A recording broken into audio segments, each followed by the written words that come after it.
Today on the Topping Show, Elon Musk saves Daily Wire and then purges those who censored them. Target donates to kid-friendly Pride events. Senator John Fetterman aides says that he wants to overturn the Second Amendment. U.S. Cardinal says that Americans should give up their guns. YouTube changes their policy around voter fraud coverage. Chase has some technical issues at the bank. Meta Facebook wants employees back in the office.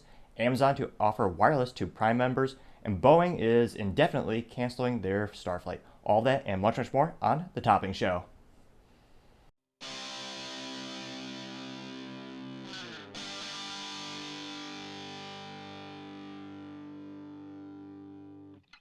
Thank you, everyone, for taking time to tune in today. Today's episode of Topping Show is sponsored by Topping Technologies. Topping Technologies is an IT value-added reseller and services company with a special proficiency in IT security. Heck, I see the founder released twice today. Gotta say the guy's quite handsome and brilliant. He's me. That's the joke. If you could need a little assistance, reach the team at sales@toppingtechnologies.com. Now, going on to the business part of the podcast, you have Amazon offering wireless to Prime members.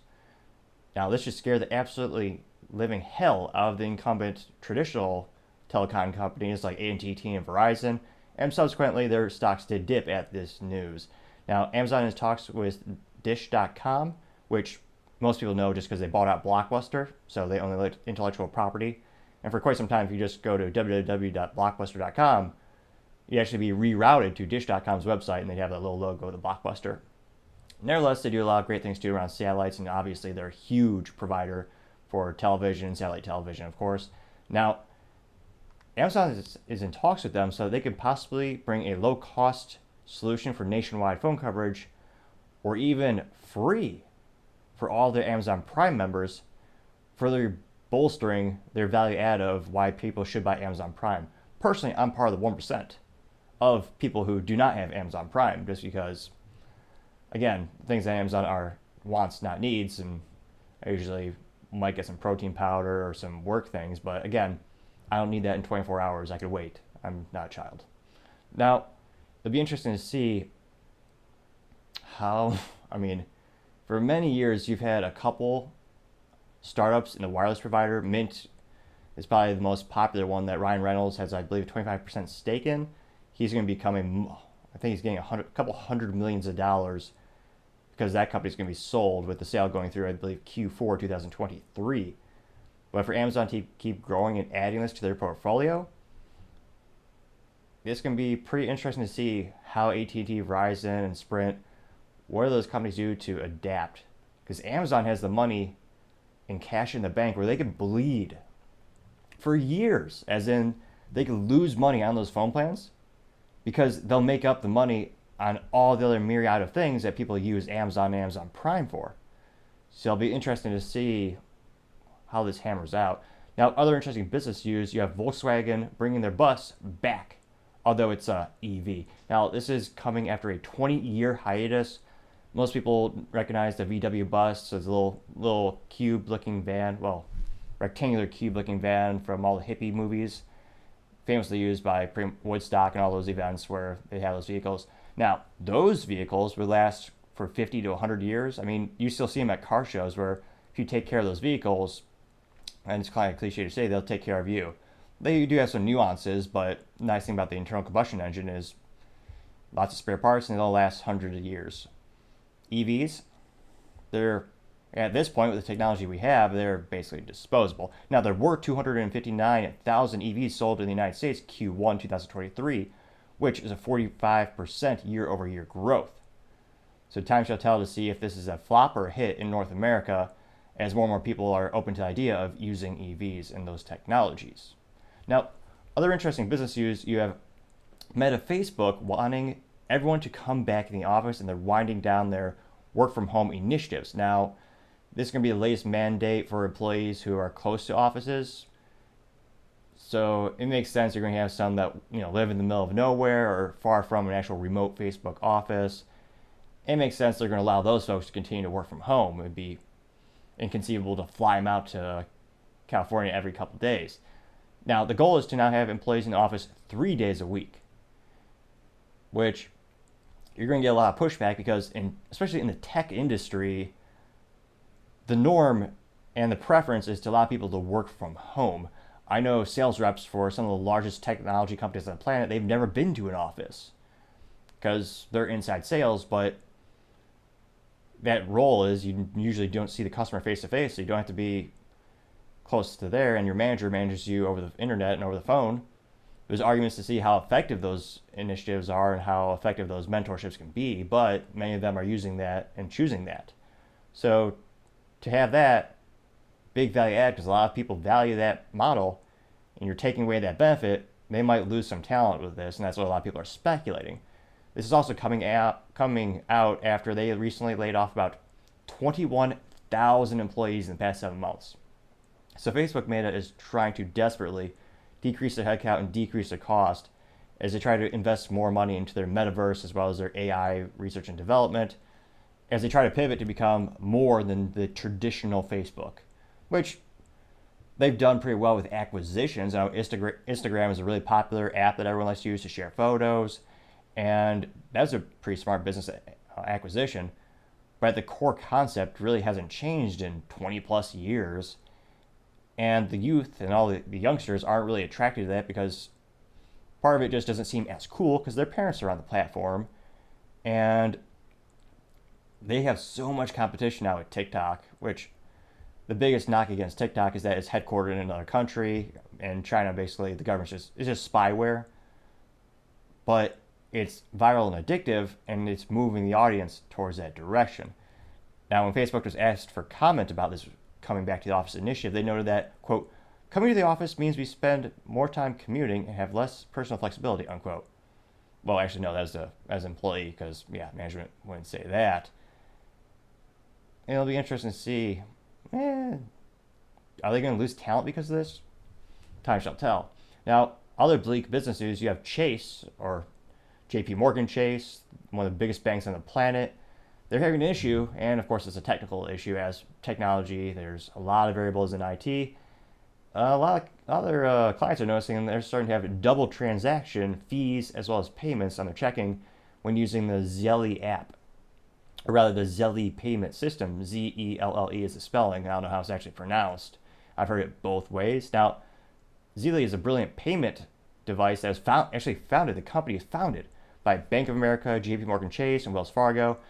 And it offers, quote unquote, the service offered person to person, business to consumer, and government to consumer payments. So think of it as a wire transfer, but darn near instantaneous. So there's a lot of benefits to that value add, which is why all the banks work together so that they can have this value add to their consumers, very quickly exchange funds. As opposed to you have a traditional wire transfer, those usually take days, which in these days, with how fast technology moves, kind of seems like a dinosaur pace. And it's also one of those hilarious things where all the movies have it wrong, of course, because Hollywood is usually inept and they really don't have any subject matters, it would seem, when it comes to anything like technology, cars, guns, or pretty much anything more complex than inserting a round peg in a square hole. Some of them can do that exercise successfully, I suspect.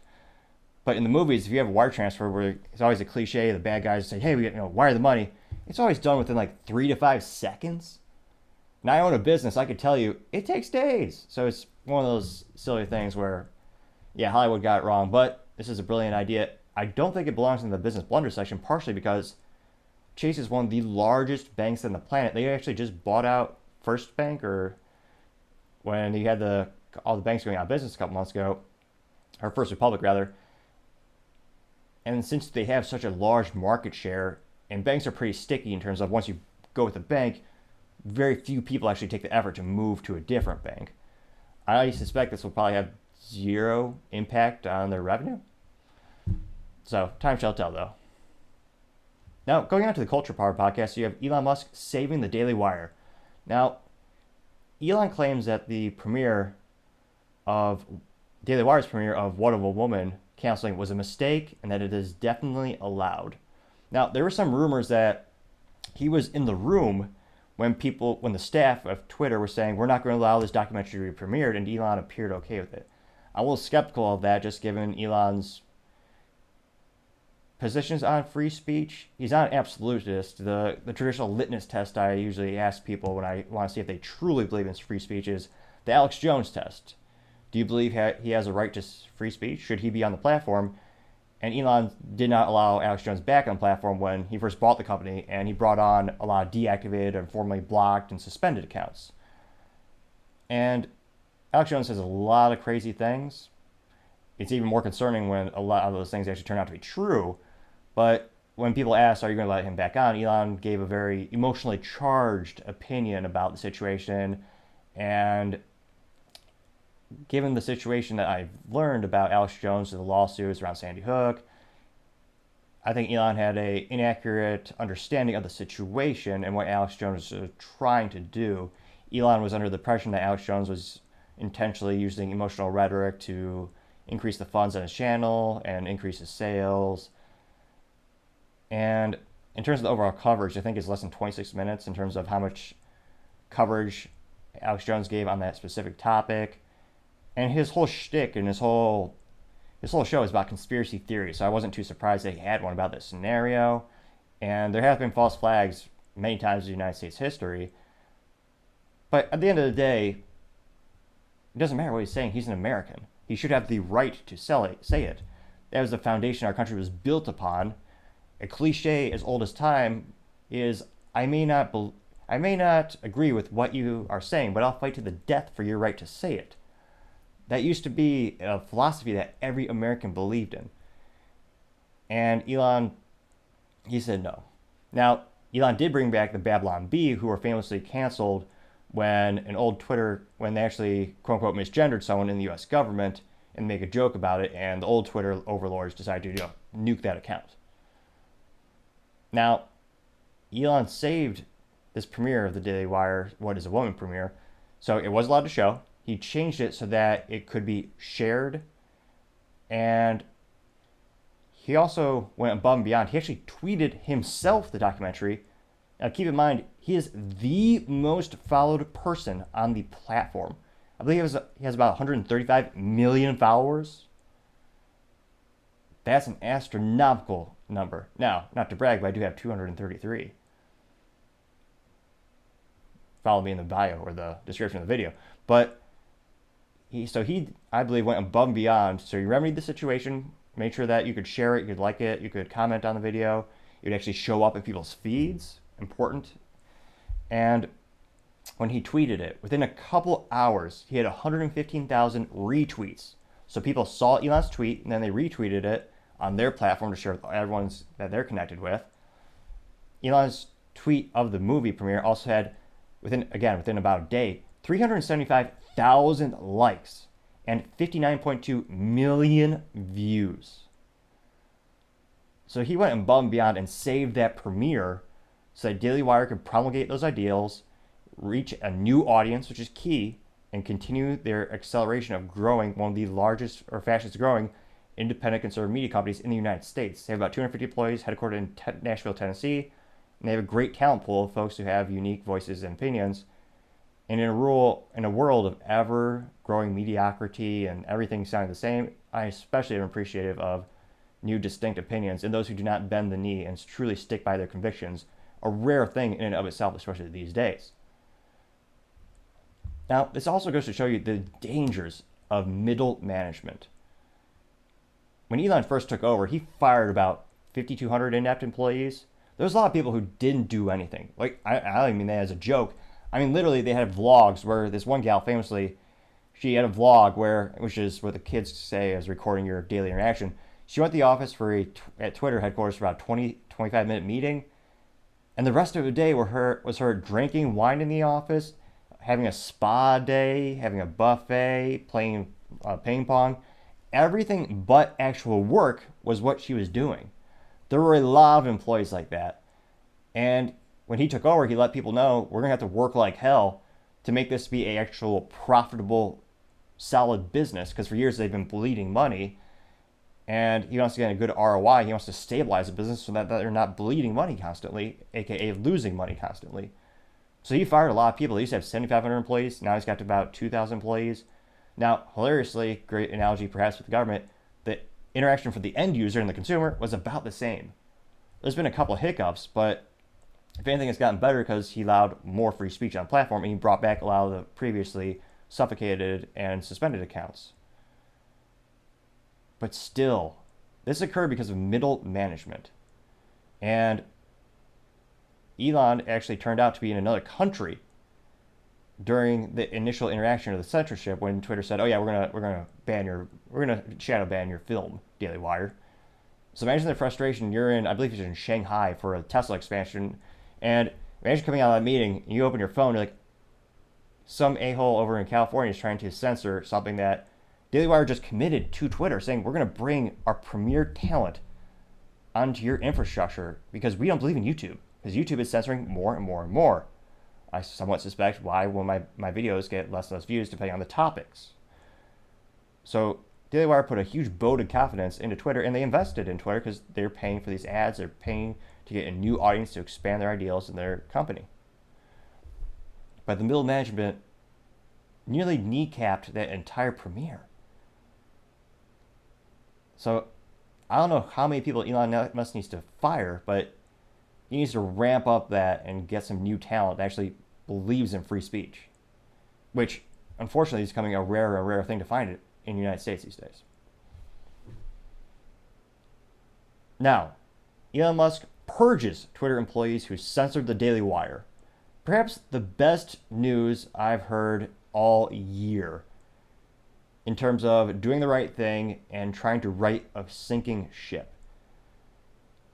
Now, this comes from the fact that, of course, Twitter said, "Hey, Daily Wire, we're going to allow your premiere of What is Woman." Then they said, "Hey, yeah, we're actually not going to let you do that. We're going to have it so that even your followers won't see the premiere. So even if you're following Ben Shapiro, Matt Walsh, some of the top talent, and they put in their feed, your followers won't see it. Yet alone the audience you're newly trying to reach." So thankfully, Elon was able to get rid of some of that middle management fat. Now, Elon he noted, quote, "We are updating the system tomorrow so that those who follow at Real Daily Wire will see it in their feed. But it won't be recommended to non-followers, nor will any advertising be associated with it," unquote. Now, he then elaborated to say, quote, "Commenting and deliberate sharing will be allowed. Sensitive content just won't be pushed to people unless they ask for it or friends will send it to them," unquote. Now, it was one of the few instances where Elon was ratioed, the phenomenon youth use as a term in which the original statement actually has more people agreeing with the replies that go against that. So he said, "Oh yeah, we're going to do this," and everyone goes, "Well, that's not really what you stand for. That's really not what you said you're going to be doing." He fixed a couple things, but again, the Daily Wire needs to reach a new audience. That's why they're investing in Twitter, so that new audience members can see their platform. They can see their great content, and they will pay for Daily Wire Plus, their paid subscription that the company uses to not only feed and employ all their awesome employees, but to expand the business and further reach a greater audience to promulgate their ideals. That's why they're investing in Twitter. It's all about expanding that audience. So I was a little disappointed that Elon's not going full bore trying to fix it. Now, thankfully, he did get rid of some of those inept employees. Now, of course, we live in a day and age where the longer the title, or the more superfluous, or the more fancy the title on someone's business cards is, the more I'm skeptical. So, a top, quote, safety executive, quote unquote, Ela Irwin, resigned. Now, when people on Twitter ask, "Hey, Elon, did you get rid of her?" So Elon did confirm that her leaving was directly related to the suspension and the suppression of the Daily Wire's premiere of What is a Woman. So it is good that he got rid of that tumor who didn't believe in free speech and wanted to censor them. But how many more of those people are there? He's done a lot of good things purging the talent pool there. But there's clearly still people who want to suppress that. And he just hired that new CEO who has a very murky background of working. This person, she's worked for the Democrats and Republicans, so she's worked for many people, but her whole background is advertising. She's being brought in so that Twitter can increase their revenue from advertising sales. Advertisers do not like most controversy. They're usually the reasons why Twitter in the past had censored so many people on the right. Because people traditionally on the right do not actually stand up and protest or promulgate their ideals.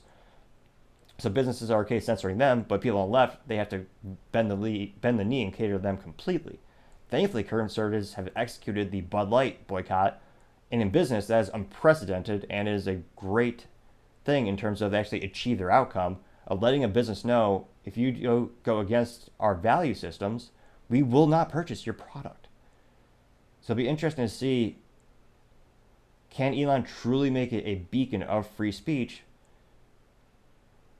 or will it just acquiesce to the original or the Jack Dorsey default, the founder, where they just censor whatever they're told and they let a little bit of free speech? Now, I'm optimistic he did get rid of that person, and I really hope he continues to bring on new talent who are diehard free speech absolutists who really want to promulgate the ideal that I may not agree with everything you're saying. I will die for your right to say it. And I truly hope Elon takes that to heart and continues that methodology and really brings it even further to the light at Twitter, and Daily Wire is able to expand on that platform, as well as many other businesses.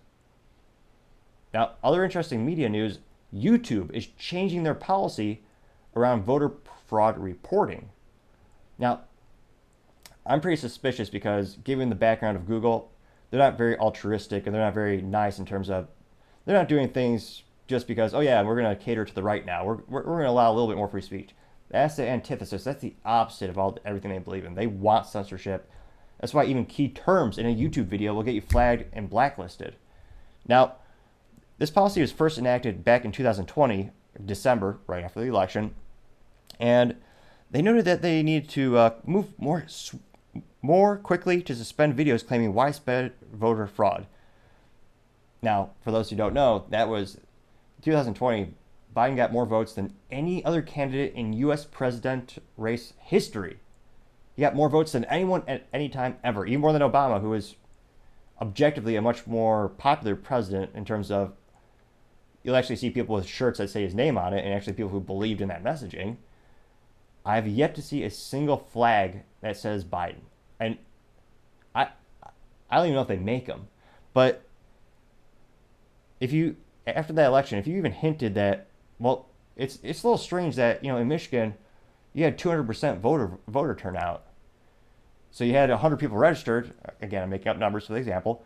100 people were registered as voters, but 250, 300 people voted. And what's this? We have this registration card saying that Bob is registered at this event and he voted this way. We go to that address and there's no house. It's just an empty lot. And wait a minute, why are we? Votes just came in at 3 in the morning. Trump was winning in this county. Then at 3 in the morning, they put boards up on the windows and then got hundreds of thousands of votes for Biden.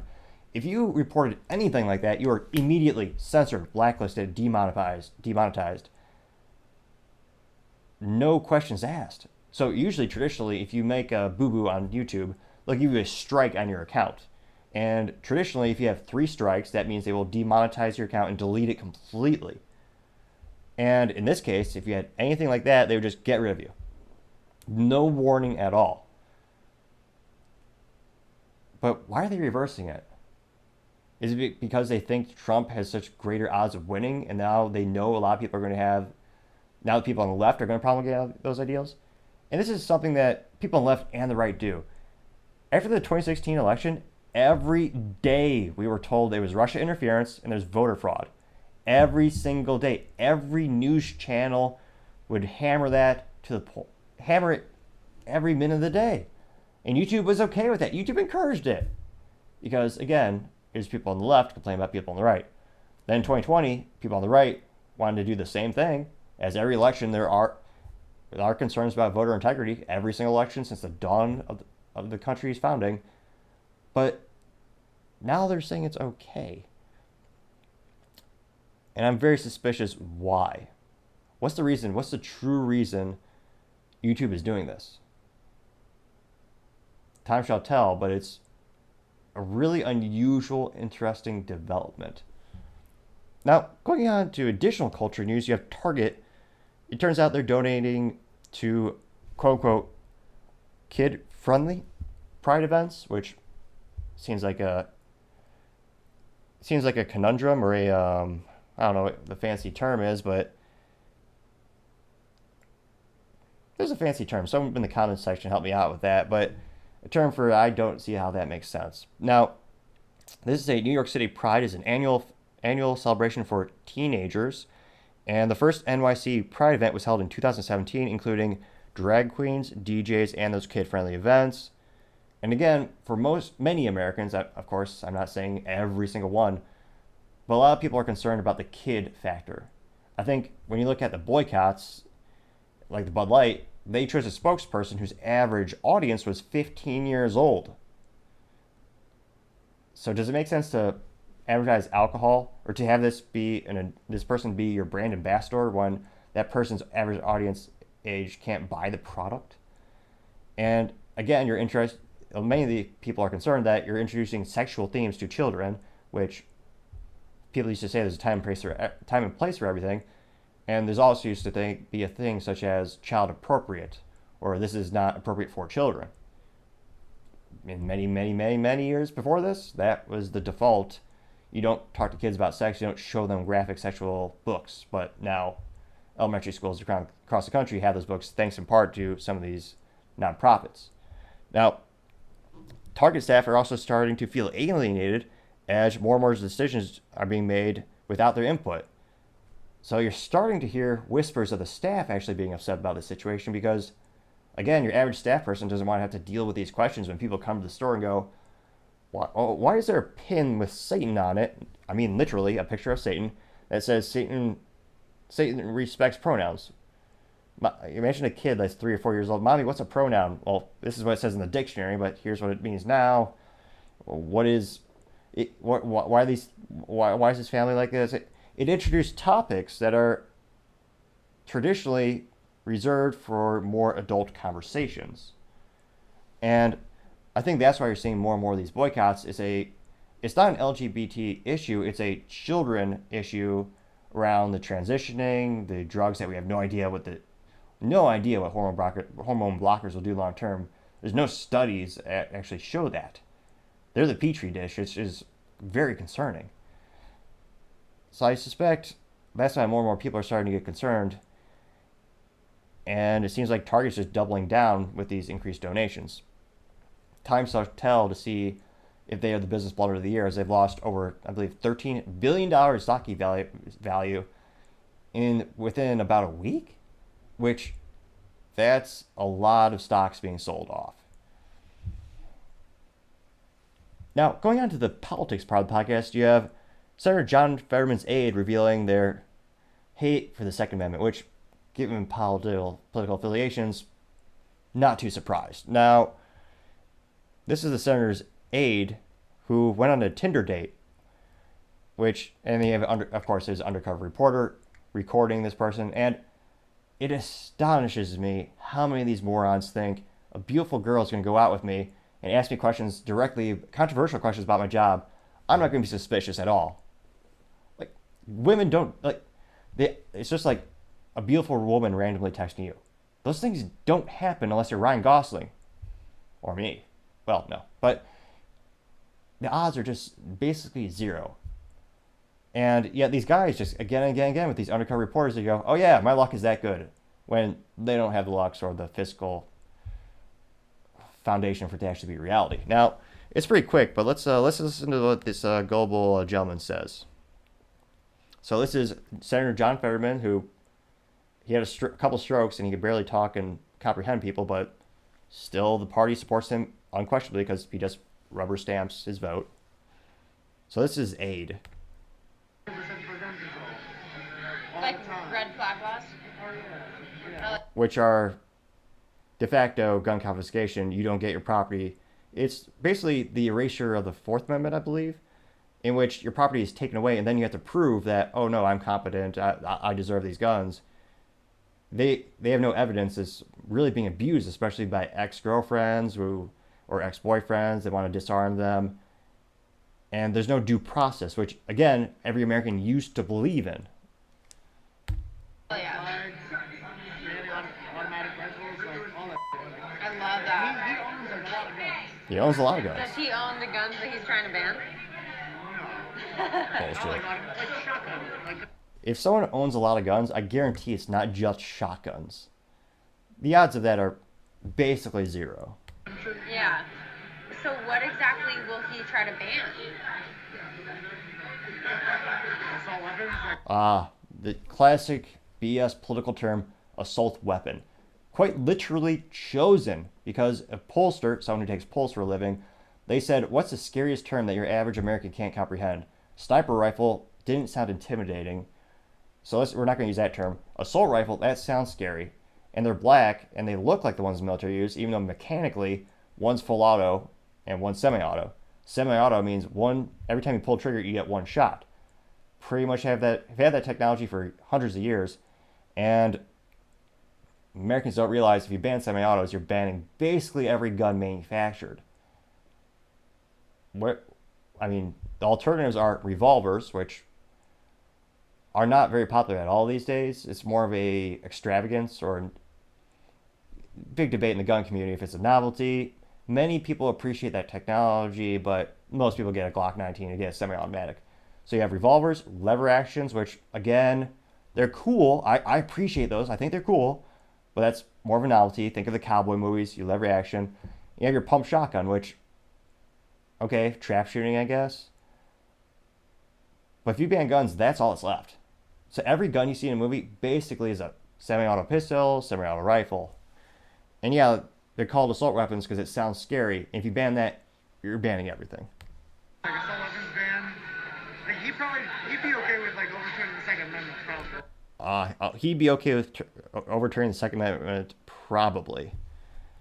If that doesn't scare the absolute hell out of people, it should. I think he would much rather prefer like nobody has guns at all. So he would be Saying the quiet part out loud. Although some politicians now are saying it even more loudly than ever. for completely just removing the Second Amendment thing. Right? How dumb is this guy? He does not look in any way attractive enough for this female, but he's only just now thinking, oh wait, are you quoting me? Like, how dumb is he? I think he might be starting to realize it now when he realizes, are you quoting me? Because, again, you're on a date, apparently, so this came from Tinder. Do they really ask this specific of questions? How many dates do you go on where they get that granular into, not even him, his boss's ideas? And it all seems bizarre. And, of course, this guy, you might have to have, like, a knob. I'm trying to think of a nice way of saying a moron, a bumpkin of the day. But for him not to realize this is an actual undercover reporter, he's pretty oblivious. But yeah, I'm not too surprised that Fetterman wants to get rid of the Second Amendment. Unfortunately, now there's some folks in the religious community who wants to follow suit as well. So you have a cardinal saying that Americans should voluntarily give up their guns. Which, if you're religious, I'll dive into greater detail, but that is the most asinine thing you could say. Or ignorant. Choose whatever term you would like. Now, this is specifically from Cardinal Joseph Tobin from New Jersey, the totally not the land of corrupt and disgust. A lot of people, I'm sure, love living there. Now, he said, quote, I honestly believe it is the best thing we can do to change the culture of violence that threatens us today. Let's voluntarily set aside our guns in order to witness the truth, the only peace, and never violence is the way to build a free society that live concertedly in our homes, our neighborhoods, our communities, and our nation, and our world. He goes on to say, quote, it's true that we have a Second Amendment to right to bear arms, but rights always involve responsibilities. In this case, the responsibility to protect and innovate and secure public safety and good order, unquote. What? Which is the most moronic thing you could, for any American to say, but especially for someone of a religious faith-based. If you, again, ever read a history book, I know Americans are at an all-time low in terms of literacy and historic education. However, teachers still want more and more money. It doesn't go well. Now, the Vatican basically has a paramilitary. Now, the Vatican City has never technically had an independent armed forces, but it has always had a de facto military provided by the armed forces of the Holy See, including the Pontifical Swiss Army, Palatine Guard, Noble Guard, and Panama Gendarmerie Corps. The Swiss Guard is responsible for the safety of the Pope, including the security of the Apostolic Palace, It's been a few years since I've been to Sunday school, so I'm butchering a couple of words. I apologize. And you've had many reporters, and as well as people just covering the situation, telling people that the Pope has the world's smallest army. And I'm not saying he shouldn't be protected. Quite the opposite. I think everyone should have the ability and the freedom to protect themselves and their family. And for this person to say, "Oh yeah, the right thing to do is just to, lay down your gun. You don't deserve the ability to defend yourself," when your leader basically has his own private army. And again, read a history book. I mean, the most obvious example being World War II, when the Jewish community gave up their guns. Now, they learned quickly, and now I'm proud to say that most Jewish schools have armed security guards, as every school should. It protects the kids, which should not be a political issue, in my opinion. Everyone should believe that. You guard your assets, you guard your people with better force than the bad guys have. And it just blows my mind that this person would be so ignorant. It's perhaps because he has his own security detail, as many of these anti-gunners do, where they think you don't deserve that right. Good, honest Americans having guns is not the problem here. If you look at the statistics on where the most people die from gun-related incidents, it's inner city gang on gang. If you remove the top 6 violent cities in the United States, which have congested gang issues, the United States drops to basically the bottom in terms of murder rate in the globe. It's not honest people having guns to defend themselves and their family that's the issue here. And you've had multiple instances where bad guys go to a church, and thank God someone in the church had a concealed carry permit, or they just had a gun on them, and they stopped the bad guy in their tracks. Some priests actually do carry. And when I say carry, I mean they have a concealed weapon on them, partially because it's their job to protect their congregation. They're a shepherd to protect their herd, or whatever metaphor you want. If anything, they should have more protection at those areas of worship, in my opinion. But to say you don't have the right, that's just disgusting to say the least. Now, going on to the business blunder of the day, you have Boeing canceling their first Starliner flight indefinitely. Now, it was scheduled for a July 21st launch, and the Boeing first crew was going to be the Boeing's CST-100 Starliner, now being delayed indefinitely because of 2 issues. And the purpose of it was to have a crew vehicle to transport NASA astronauts to the International Space Station, or the ISS, because acronyms are awesome. Or overused, depending on what you think. You gotta sound smart. Now, the 2 new safety hazards were discovered during the past week during an in-depth review of the vehicle. Thankfully, they actually did the review. Now, the first one had to do with the load capacity of the Starliner's 3 parachutes, which were designed to safely land the crew vehicle. There's a failure load limit of the fabric sections on the parachutes that was lower than expected, meaning if one parachute fails, the remaining 2 would not be able to slow down the Starliner vehicle on its way down to land in New Mexico. And in terms of pretty much most things in life, from IT to racing cars to airplanes, redundancy is key. You always want to have an extra thing, so if one breaks, you can still function. That's why a lot of those airplanes, they have the multiple engines. They can still fly if one engine breaks. And to have such a low failure load limit that they could just rip, basically, that's not good. Now, the other reason it's not flying is even more ridiculous. Now, they actually discovered that hundreds of feet of protective tape used to cover the wiring harness inside the Starliner vehicle, they turned out to be flammable. Which, that's just even more ridiculous. To have flammable tape on something that, I mean, everyone's played with bottle rockets as a kid. I mean, the bottom of the rocket, it's very, very hot. It's literally spewing flames. You want to make sure you have as much fire retardant materials as possible. And to have them, one of the largest aerospace and defense companies on the planet, win that contract, and now they're just delayed indefinitely. That's got to be the business blunder of the day. Thank you, everyone, for taking the time to tune in today. Cannot thank you enough. Also, really appreciate it when you like, subscribe, and comment. Each one of those things helps grow and develop the channel. Appreciate the feedback. Also, don't forget to tell your family, tell your friends, tell your coworkers. Heck, tell anyone and everyone, tell your enemies. Remember, just stay safe and fight the good fight.